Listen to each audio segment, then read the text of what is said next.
Gece yine sessizdi, penceremde yağış var. Köhne bir mahnı çalır, sanki sene aparır.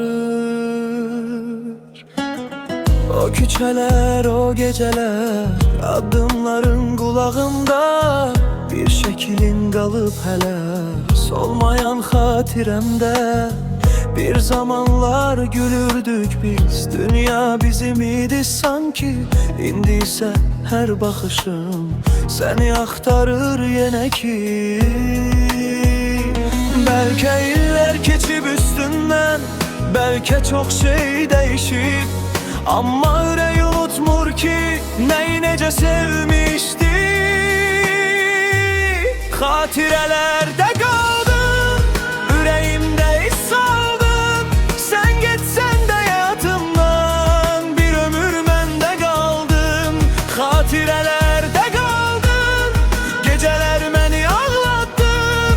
Ne kadar uzak olsam da yine benimle kaldın.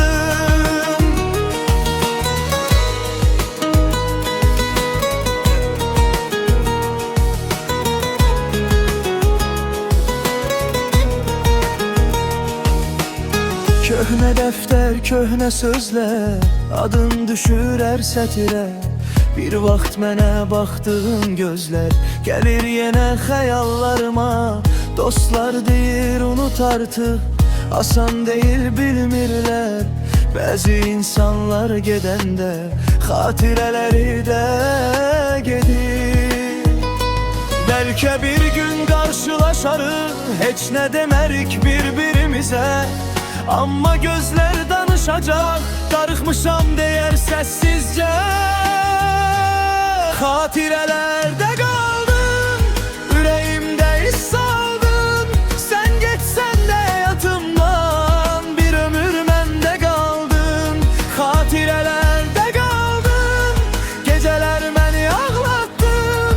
Ne kadar uzak olsan da yine benimle kaldın. Bazen bir koku, bir küçe, bir mahnı yeter hatırlamağa. İnsan unutmur sevdiğini, sadece öyrəşib darıxmağa. Hatirelerde kaldın, yüreğimde iz saldın. Sen gitsen de hayatımdan, bir ömür bende kaldın.